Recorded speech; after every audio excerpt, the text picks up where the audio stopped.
city with great integrity, great community-focused approach to policing, very creative in helping us to craft strategies to address public safety, and one of the most infectious smiles I've ever seen. I especially want to thank Chief Pazin for his leadership during these difficult times. We've been in the foxhole on some critical, some pretty amazing and unprecedented times and issues, including the pandemic, of course, the unprecedented social justice efforts and protests that occurred in our city and around the region. So although he's not with us today, he's on a much deserved and needed long overdue vacation before this transition. But I'm proud to introduce my nominee to be the next Chief of Police for the Denver Police Department, Division Chief Ron Thomas. In Chief Thomas, we have an officer, an individual who has served this city with the badge for 33 years.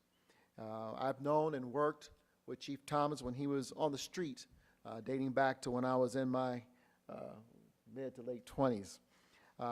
He's long career. He's very well respected within the police department. He's homegrown. He continues a family tradition of public service in the Denver community. We do not hold against him that he is a TJ Spartan, having played football, linebacker, and tight end for the Spartans under Coach Smotes, and the fearless football team that I faced as a Thunderbolt. But oftentimes when you see community gatherings on the issues of safety, and oftentimes just registered neighborhood organizations, you see Chief Thomas there listening, building bridges, and he also shows up at community tragedies that have occurred in our city as the division chief in charge of patrol. He's everywhere, and it's one of the reasons why I thought he was the obvious choice to be the next chief of police for the city of Denver. I've given and have talked with Chief Thomas to discuss some very clear tasks that I want him to focus on over the next 315, 16 days that my administration will remain in force. First, we must sharpen our focus on creating and implementing new strategies and tactics to reduce the rising crime in our city. We have strategies in place. This is a continued opportunity for us to be even more focused on those strategies and look for additional tools and opportunities to address crime, rising crime in our city. Downtown will continue to be a priority. We've got to get the situation in our central business district under control. I've asked Chief Thomas to reevaluate where we are with regards to our resources, where our officers are assigned, more officers out on the street in areas we need them to be, supported by alternative response programs where needed, and improve response times throughout the city. I've also given them a task to maintain our presence, started under Chief Pazin in our identified hotspots, which have proven to be effective in reducing crime, particularly violent crime. This effort is working, and we're not going to let these areas slip backwards. We want to continue our efforts to remove illegal guns from our streets and illegal drugs, especially fentanyl, from our communities in coordination with our public health experts and partners. Let me remind everyone that we are starting our efforts. We look forward to our partnership with the U.S. Attorney and the City Attorney's Office is currently being stood up, the SASA effort to deal with previously convicted individuals carrying weapons in our community. We also want to continue to monitor our soon-to-be released our budget, lauding our safety priorities focused on training and hiring more officers. I want our efforts to step up with regarding getting more people to look at and consider law enforcement in the city of Denver. And that starts with our officers, recognizing them for the work that they do. And I know Chief Thomas is proud of the men and women who wear the uniform every day, as I am. But we got to recognize the fact that we're down 170 officers in this city. And we need to get those numbers back up to improve our ability to respond in a timely fashion, to improve morale of our men and women in uniform, as well as to improve the safety of the people who are in our city. We want to continue our efforts around training, effective policing. As I talked about in the State of City address, I want our officers to be the best trained law enforcement in the country. One of the other tenets I asked him to focus on is to reinforce and to build collaborative partnerships that will support all of this. One, we need to get our officers back in the community beyond just law enforcement. And though we're down in numbers, I think strategic utility of the troops in uniform showing up in the community, being a part of the community when they're not necessarily just enforcing the law is critically important to build trust. One of the things I said to Chief Thomas, we've got 300 plus days to make this the model city in the nation on how to restore trust with the community. And I believe he's up to the task to help make it happen, because we need to build community relationships, especially in communities of color, so they feel supported. And this will help, my belief, it will help us in recruiting more officers or men and women to join the police department. And then finally, making sure our transparency, accountability, and communication is the best it can be within the department and with the public. And with that, it really is my honor and my privilege to bring forth the nominee to be the next Chief of Police of the City and County of Denver, Division Chief Ron Thomas.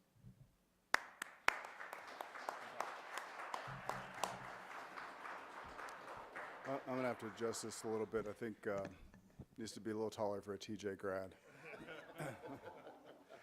You know, in all seriousness, I really want to thank Mayor Hancock and also Executive Director Saldate for really entrusting me with the opportunity to lead this great department. I think it's also important for me to thank Chief Pazin for his years of committed, dedicated service to this community, particularly his last 4 years as police chief. I also want to thank my family, giving a special note to my mother and father, who instilled in me the value of service, being committed servants, public servants in the city of Denver as well. I am committed to this city, and I hold a strong vested interest in having safe communities that trust in their police department. Now, having said that, I understand the challenges ahead that have created my charge. I know that that crime is up, that other safety challenges have increased. I recognize that response times are up. I understand that call hold times are up. At the same time, I understand that our staffing is down. I understand that community trust is also at a low point. And I'm committed to fixing those things. We need to fix those things, and those things are going to be addressed. I can promise you that. I'm committed to reversing each of those trends with an intense focus on public safety, particularly in our downtown core. I recognize that there are communities where we do have strong, trusting relationships, but certainly there are also communities where we've got work to do. And I'm committed to doing that work, and honestly relying on relationships that I've already established and those that I plan to establish starting today. Through those partnerships, I intend to build and establish trust across the city. I also look forward to meeting with all members of City Council, many of whom I've already worked collaboratively with for years. I think you'll find out as you learn more about me that I am a man of very few words. I really do recognize that actions speak much louder than words. And so with that, I will end my comments and certainly be available for questions. Chief Thomas, the department has obviously faced a lot of scrutiny over the officer-involved shooting logo earlier this summer. How do you plan to handle that moving forward, and what is your message to the community? So my message to the community is that it is our commitment to keep communities safe, and certainly we don't want to be responsible for injuries that the community sustains. That situation has certainly highlighted the fact that we are faced with split-second decisions all the time. And there is, I think, a reasonable expectation that we make the right decision, that we make the best decision. and that comes through training. So I am committed to continuing to build upon and enhance our training so that we can be counted on to make the appropriate decisions in those instances.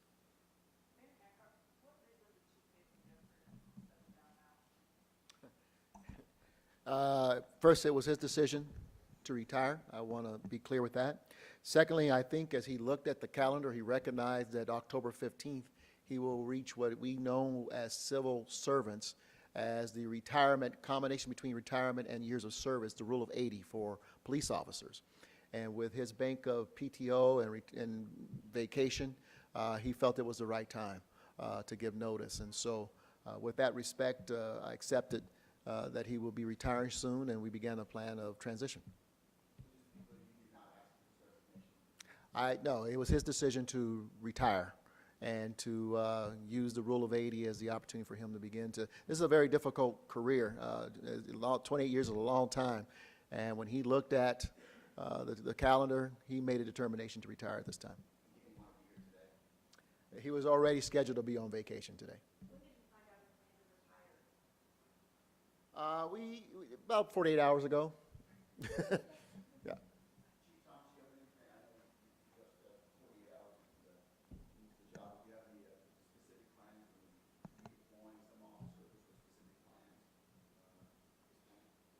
I do have plans. They're not completely fleshed out yet, but I do understand my charge again, which is to put more officers on the street in order to respond to 911 calls, lower that response time, and meet those public expectations. Certainly, but I do think that there are opportunities to force multiply with partnerships with other agencies, making better use of civilians. There are things that we do that I don't think it always takes a badge and a gun to do, and I think that placing those on someone else's plate, I'm a strong believer, and I really thank Chief Pazin for really getting us involved in significantly in alternative response. That's something that I believe in as well, and I think that creates an opportunity that we can leverage in order to put more people out on the street so that they can handle those calls.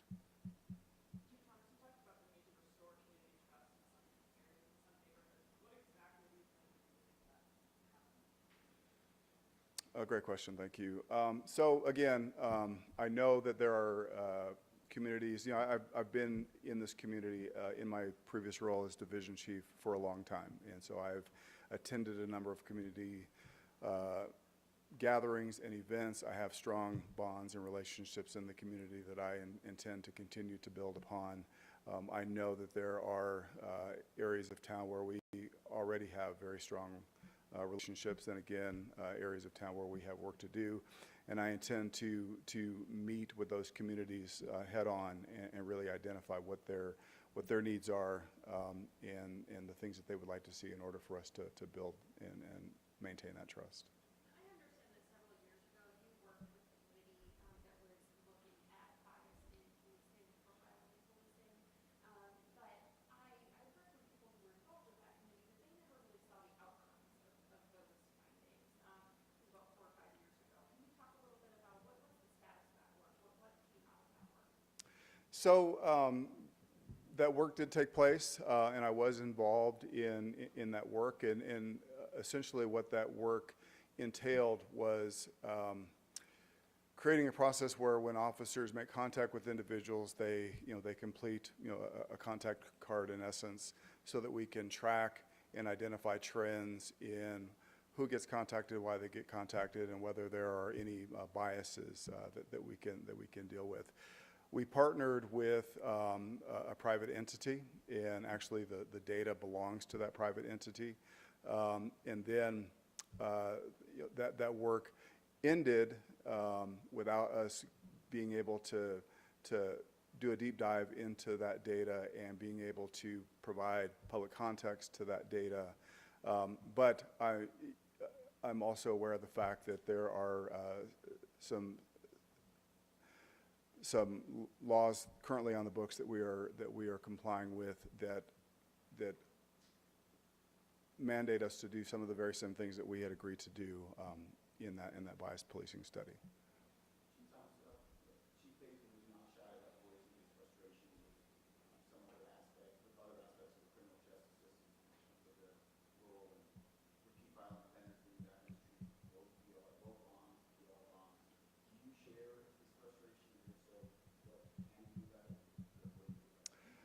Certainly I share his frustration and concern about that. And I appreciate the fact that he has done a lot of work to identify the challenges ahead of us, the challenges that we deal with every day. But really, I think that it's my responsibility to identify what do we do with that? What do we do next? I mean, I find little value in expending energy on things that I can't control. What I can control are the men and women that are out there on the street answering calls every day.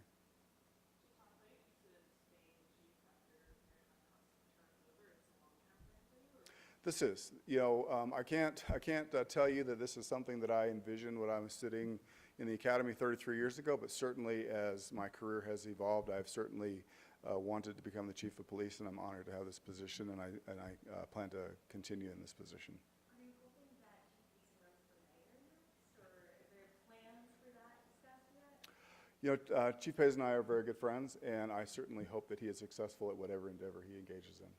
Have you heard that he might want to run or anything? I have not heard that myself, no. What do you plan to do to recruit new officers? You know, every department across the country is dealing with the shortage of police officers. What can you do differently to try to increase those numbers? Very good question. Obviously something that's a concern for the Denver Police Department, many other departments within this state and across the country. I really need to get a truer sense of what our efforts have been and how I can improve those efforts. I certainly think that it's important that we have diversity in our ranks already, diversity at the leadership level. I think that is going to be very important to attracting the kind of force that we want to have.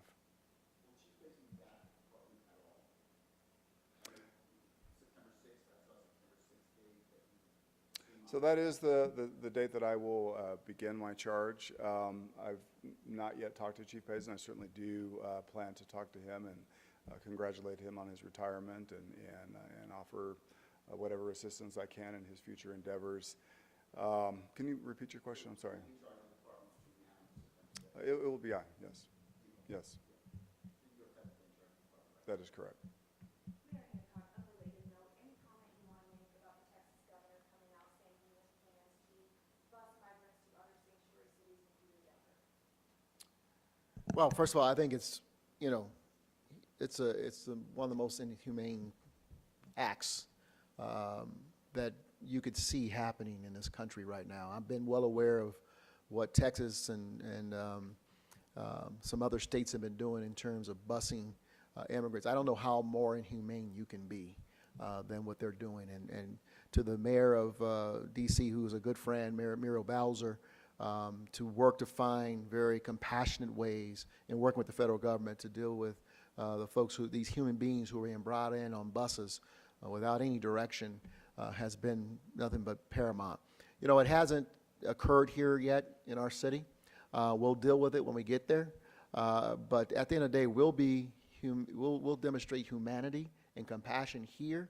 But I think it's extremely important that the federal government deal effectively with a governor who simply seems to have a bias and inhumanity embedded in his heart without being able to see and look at these individuals as human beings. It's really unfortunate.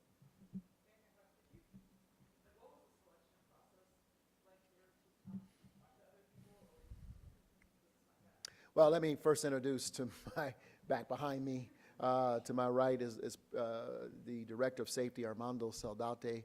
Obviously, I have a team of advisors that we work with. When we knew that Chief Payson will be retiring, the first question I had is, who do we have next? Obviously, 317 days does not allow us to do a national search, particularly not being able to guarantee someone a job. Not that we had to. I think the question that we tried to address since I came in office in 2011 is how do we build a bench of leaders within the department who can step up and assume leadership when called upon.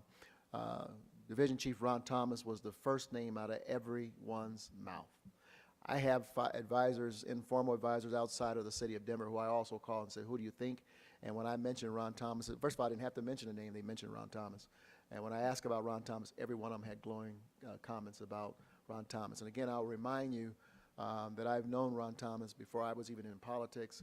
He was a beat officer in a community that I grew up in and spent a lot of time. So and we had common friends as well. So we were familiar with one another, and as I came on city council, I watched him in his career grow and hopefully have been helpful to him as he matriculated through his career. So it wasn't a difficult decision at all. I knew I had to make a quick decision. I didn't want to leave it, the community questioning who was going to be the next chief. If we had people who were ready to go, and Ron Thomas was the most prepared and recommended name that we received. Maybe one more and then we'll take off.